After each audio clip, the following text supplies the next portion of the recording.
Hello my dear students, West Bengal Board of Secondary Education Paschimbanga Madhyashiksha পর্ষদে দেখো model activity task 1 দশম শ্রেণীর জীবন বিজ্ঞান 2021 সালের জন্য আমরা আলোচনা করব। অর্থাৎ এবছর যারা পড়ছো মাধ্যমিক পরীক্ষা দেবে তোমাদের জন্য দেখো জীবন বিজ্ঞানের মডেল অ্যাক্টিভিটি টাস্ক 1।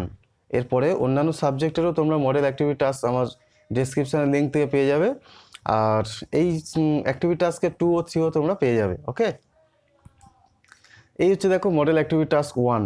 4টে প্রশ্ন দেওয়া আছে, আমি প্রত্যেকটা প্রশ্ন ধরে ধরে আলোচনা করছি। স্নায়ুকোষের একটি পরিচ্ছন্ন চিত্র অঙ্কন করো এবং নিম্নলিখিত অংশগুলি চিহ্নিত করো। ডেন্ডন, সোয়ানকোষ, পান্থব্রুশ এবং অ্যাক্সোলেমা। এই হচ্ছে স্নায়ুকোষের চিত্র। এইটা হচ্ছে খুব ভালো চিত্র আঁকা আছে, দেখো এই চিত্রটা তোমরা বাড়িতে আঁকবে, ঠিক আছে।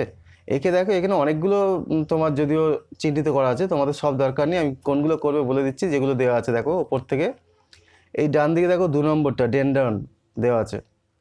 এরপর নিচের দিকে নামো, এই যে সোয়ানকোষ দেওয়া আছে, দেখো সোয়ানকোষ। তার একটার পরে দেখো অ্যাক্সোলেমা এবং একদম নিচে প্রান্তব্রুশ। এখন তোমরা দেখো এই 4টে তোমরা এখন আপাতত করবে, কিন্তু মাধ্যমিক পরীক্ষার জন্য তোমরা কিন্তু সবগুলো প্র্যাকটিস করে রাখবে। কারণ কি, এগুলো কিন্তু যে কোনো দিতে পারে, যে কোনো 4টে দিতে পারে, তাই সবগুলো তোমরা কিন্তু প্র্যাকটিস করে রেখো। ওকে, 2 নম্বর প্রশ্ন দেখো, জীবের মধ্যে প্রকরণ সৃষ্টিতে মিওসিসের ভূমিকা উল্লেখ করো। মাইটোসিস, কোষ বিভাজন, অ্যানাফেজ দশা 3টি বৈশিষ্ট্য উল্লেখ করো।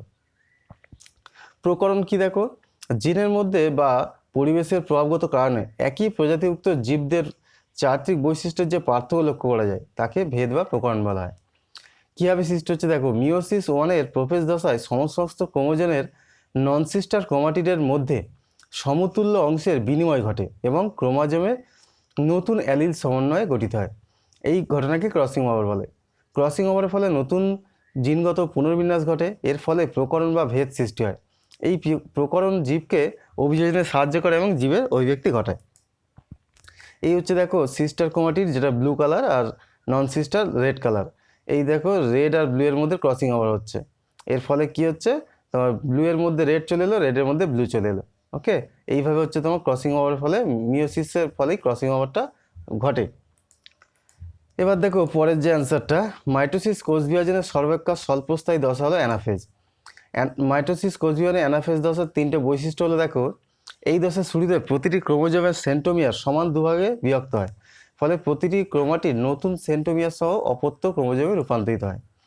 2 নম্বর নিউক্লিওলাসের পুনরাবির্ভাব ঘটে। 3 নম্বর অ্যানাফেজের শেষের দিকে ক্রোমোজোমগুলি বেমের 2 বিপরীত বিন্দুতে পৌঁছায়।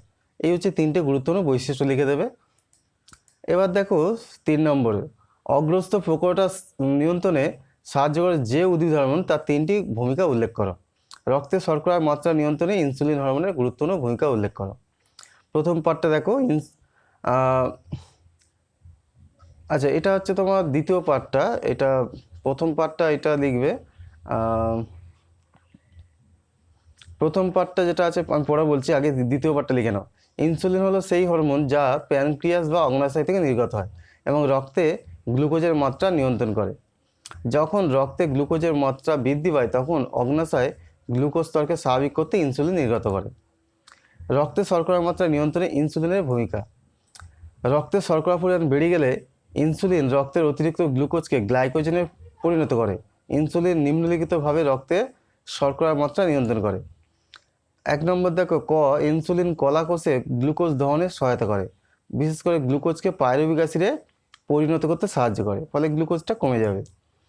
2 নম্বর দেখো, ইনসুলিন যকৃত পেশিকোষে গ্লুকোজকে গ্লাইকোজেনে পরিণত করে রাখে, গ্লুকোজকে গ্লাইকোজেন করে, ফলে গ্লুকোজ থেকে গ্লাইকোজেন সংশ্লেষকে গ্লাইকোজেনেসিস বলা হয়। এর ফলে কী হয়, গ্লুকোজের পরিমাণ কমে যায়। 3 নম্বর, ইনসুলিন প্রোটিন, ফ্যাট ইত্যাদি থেকে গ্লুকোজ উৎপাদনে বাধা দেয়। এই হচ্ছে তোমার ইনসুলিনের কাজ। এবার দেখো প্রথম পার্ট যেটা, এইটা তোমরা প্রথমে লিখবে নে, ঠিক আছে, এইটা প্রথমে লিখবে, তারপরে আগের পার্টটা লিখবে। অগ্রস্ত প্রকটতা নিয়ন্ত্রণে সাহায্যকারী উদ্ভিদ হরমোন হলো অক্সিন। অক্সিন হরমোনের 3টি ভূমিকা কি? 1 নম্বর, অগ্রস্ত প্রকটতা। অক্সিন অগ্রস্ত প্রকটতা ঘটায় এবং পার্শ্বীয় মুকুলের বৃদ্ধি ব্যাহত করে। অগ্রমুকুলের উপস্থিতিতে কাক্ষিক মুকুলের বৃদ্ধি বাধাপ্রাপ্ত হয়, কিন্তু অগ্রমুকুল কেটে দিলে কাক্ষিক মুকুলের বৃদ্ধি ঘটে এবং শাখা প্রশাখা সৃষ্টি হয়। এই সারিবৃত্তীয় ঘটনাকে অগ্রস্ত প্রকটতা বলা হয়। 2 নম্বর, কোষ বিভাজন ও কোষের আকার বৃদ্ধি। অক্সিনের প্রভাবে উদ্ভিদ কোষ বিভাজিত হয় এবং কোষ আয়তনে বৃদ্ধি পায়। অক্সিন কোষ প্রাচীরকে নমনীয় করে এবং কোষ প্রাচীরের নতুন উৎপাদন সঞ্চিত করে কোষের সামগ্রিক বৃদ্ধি ঘটায়। 3 নম্বর দেখো মূলের বৃদ্ধি। লৌহ ঘনত্বের অক্সিজেন মূলের বৃদ্ধি ঘটাতে সাহায্য করে।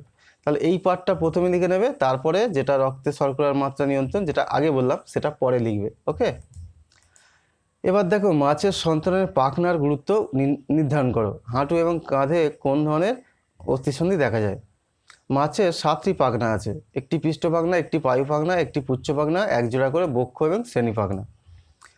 পাখনাগুলি রশ্মি বিশিষ্ট হয়, জলের চাপে ছিঁড়ে যায় না। প্রতিটি পাখনায় জোড়া মজবুত পেশি সংলগ্ন থাকে। পেশিগুলি সংকোচন ও প্রসারণ ঘটিয়ে মাছ পাখাগুলিকে সঞ্চালন করে। বক্ষ পাখনা গমনের সময় জলে ওঠানামা করতে এবং স্থিরভাবে ভেসে থাকতে সাহায্য করে। শ্রোণী পাখনা বক্ষ পাখনার মতোই কাজ করে। পৃষ্ঠ পাখনা মাছের গমনের সময় মাছকে জল কেটে এগিয়ে যেতে এবং দেহের ভারসাম্য বজায় রাখতে সাহায্য করে। পায়ু পাখনা গমনের বিশেষ কোনো ভূমিকা নেই। পুচ্ছ পাখনা গমনের সময় দিক পরিবর্তনে সাহায্য করে। ওকে, তাহলে এই হচ্ছে তোমার মাছের সন্তানে পাখনার গুরুত্ব, পাখনার ভূমিকা। এবার দেখো হাঁটু আর কাঁধে কোন ধরনের অস্থিসন্ধি দেখা যায়? হাঁটুতে কবজা সন্ধি আর কাঁধে বল সকেট অস্থিসন্ধি দেখা যায়। ওকে, এটা তাহলে লিখে নেবে। তাহলে এই হচ্ছে তোমার আজকের মতো তোমার অ্যাক্টিভিটি টাস্কটা করে দিলাম। পরবর্তী অ্যাক্টিভিটি টাস্ক তোমরা পেয়ে যাবে, ডেসক্রিপশনে লিঙ্ক দেওয়া আছে, সেখান থেকে তোমরা অন্যান্য সাবজেক্টেরও তোমরা অ্যাক্টিভিটি টাস্কগুলো করে নেবে। ওকে।